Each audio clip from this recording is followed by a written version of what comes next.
week is Super Bowl week, and I know everyone is excited for the Chiefs going for that three-peat. Can Jalen Hurts win the big game? But the other thing that takes place during this week that I'm always very excited for is the NFL Hall of Fame, otherwise known as the Pro Football Hall of Fame, even though it really just includes NFL players. And this is the week that they select their newest members.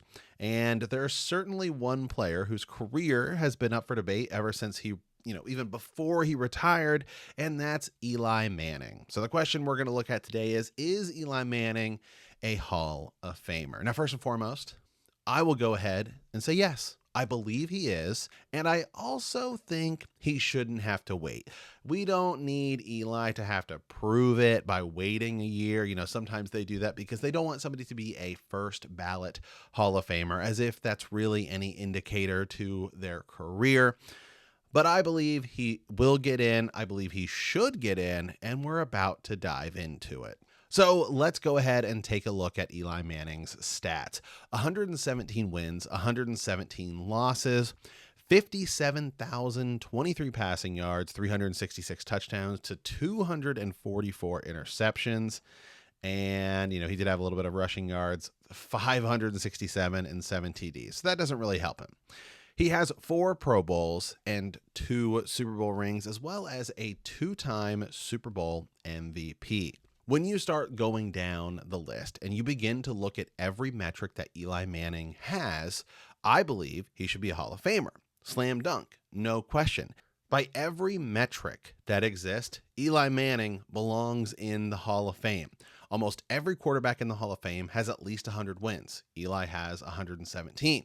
He finished top 10 in passing yards, touchdowns, and completions at the time he retired. He also has those 2 Super Bowl rings, and both of them were also over Tom Brady, with one of them being over arguably what could have been the greatest team ever. Both of those Super Bowls, he also made miraculous plays, big-time plays. I know most people look at that pass to Tyree in the first Super Bowl, but the second one, the pass to Mario Manningham, is nothing but pure elite passing. He throws it to the opposite side of the field, crossbody, down the field like 40 yards, backed up almost in his own end zone, having to have a massive drive to go win the game. Throws it perfectly on a dime, sideline pass where only his receiver can get it in between 2 defenders. There is not a more elite throw in almost the entire history of the Super Bowl. That is as purely elite as it gets. What's going to come up, I think, is Eli's record: 117 wins, 117 losses. There are some other quarterbacks when you begin to look down the list of how many wins quarterback has. Like I said, almost every Hall of Famer has at least 100 wins on their resume in the regular season. When you add in the postseason, then almost all of them have 100 wins. Bart Starr's at 94. He's just outside. Warren Moon is in. He has 102. Troy Aikman is just outside. He has 94. Kurt Warner is probably the lowest at 67 before you get to guys who are like, Otto Graham, guys who played back in the 50s. Terry Bradshaw has 107. Fran Tarkenton, 124. Joe Montana, 117. Dan Marino, 147. Johnny Unitas, 118. Brett Favre, 186. Peyton Manning, 186. Tom Brady obviously has 251. So by that record, he's got it. He's got his 100 wins. There you go. When he retired, he finished top 10 in almost all passing statistics. That's another thing they look at. Where were you at when you finished? How do you rate among guys on your era? And actually, if you look at the stats between the other 2 guys he got drafted with, Phillip Rivers and Big Ben, they're actually not too far apart from each other stat-wise. Ben finished with 64,000 passing yards. Eli's finished with 57. Ben has 418 touchdowns. Eli has 366. Phillip Rivers, 421. They're all right around that same thing. I mean, they're going to knock Eli for interceptions. He did lead the league in interceptions 3 times, but so did a lot of other quarterbacks. I think Favre led the league in interceptions 4 times. So that's not really the biggest knock on him. You could look at his record and say, well, he was a 500 quarterback, but there's another quarterback who's likely to get into the Hall of Fame that also currently has a losing record, and that's Matt Stafford. 108 and 1-113. And you could say, oh, well, he played for the Detroit for his entire career, but Eli also played for the Giants. They're not particularly the best organization around. So if Stafford is going to get a pass, then why can't Eli? Eli has more Super Bowl rings than Stafford. He has more playoff wins than Stafford. Right now, they're actually just about identical stats. Eli has quite a bit more interceptions, but Eli also has gone to 4 Pro Bowls, and Stafford's only gone to 2. Stafford's also not a Super Bowl MVP. Eli has 2. And that's going to be the big reason that I believe he'll get in, is he's a 2-time Super Bowl MVP. The only people that even have multiple MVPs or multiple Super Bowl MVPs are quarterbacks, and every single one of them is in the Hall of Fame. Bart Starr has 2, Terry Bradshaw has 2, Joe Montana has 3, Tom Brady has 5, and Mahomes currently has 3. He might win another one this week if they win. But that alone is almost enough to guarantee him to be in, because even if you look at other quarterbacks, there's a lot of other quarterbacks that are in the Hall of Fame that don't have multiple Super Bowl rings, let alone multiple Super Bowl MVPs.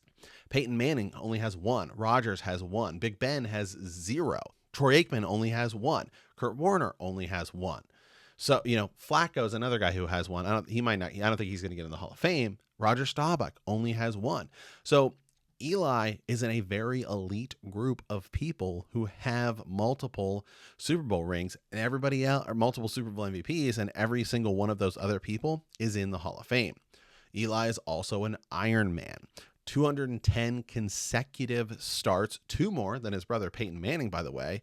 And when he retired, he was the second highest quarterback behind Favre with most consecutive starts. Remember, they took him out for that one game as almost like a punishment, towards the end of his career. And I think they started Geno Smith, and then they ended up putting Eli back in. I think he finished with like 222 starts or something like that. But Rivers does now have a little bit more, but that's something else. That's another one of his abilities, is availability. Eli never missed a game to injury, in that huge Iron Man stretch. That's a huge part of his narrative, is a tough, grinded out quarterback. Sure, he was a game manager, but so was Troy Aikman, and Troy Aikman's in the Hall of Fame. And by every metric, Eli is better than Troy Aikman. I don't even think it's close. Troy Aikman has 1 more Super Bowl, but Troy Aikman, even in his era, if you look at the guys that he finished around, his numbers are pretty abysmal. I mean, look, 32,000 passing yards, almost about 33 by the time he retired. Kurt Warner finished with the same amount in with almost like 25 less games. Fran Tarkenton, who retired like a decade before Aikman, finished with almost 12 to 13,000 more passing yards. Obviously, Elway, Montana, Marino, all those guys had way more passing yards than Troy Aikman. And Troy Aikman get in. Why? Because he won 3 Super Bowls.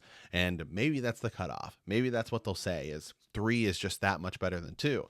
But I'd rather have 2 Super Bowl rings and 2 Super Bowl MVPs than 3 Super Bowl rings and 1 Super Bowl MVP.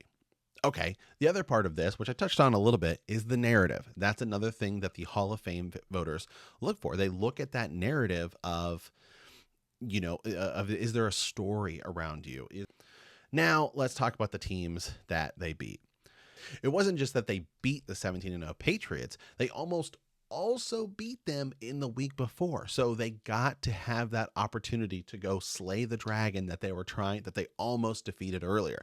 It's like a redemption arc. But when you look at that pass to Tyree, it's totally that type. That is like Eli's career, right? Scrambling, scrapping for every yard, hucking it downfield just to do whatever you have to do to win the game. He also then threw a really good pass to Plaxico Burress that a lot of people overlook because they just focus on that Tyree play.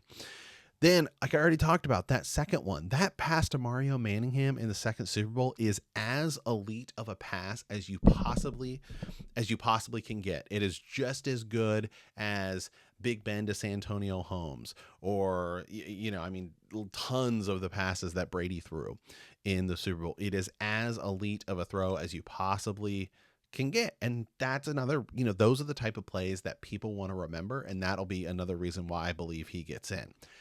He also was the one that threw that pass to Odell that everyone remembers, right? Everyone remembers that Odell pass with that crazy Odell catch. Well, who was the guy who threw that? Eli. I believe when you look at everything in its entirety, Eli Manning is definitely a Hall of Famer. And I think he should be a first ballot. Almost every quarterback in the Hall of Fame has at least 100 wins. Eli has 117. He finished top 10s in yards, touchdowns, completions. He had 4 Pro Bowls. And it's not just that he has those 2 Super Bowl rings, but he also has 2 Super Bowl MVPs. That puts him in the same category as Bart Starr, Bradshaw, Montana, Brady, and Mahomes, the only other people with multiple Super Bowl MVPs. Eli Manning, in my book, isn't just a Hall of Famer. He's a first ballot. He is an absolute lock.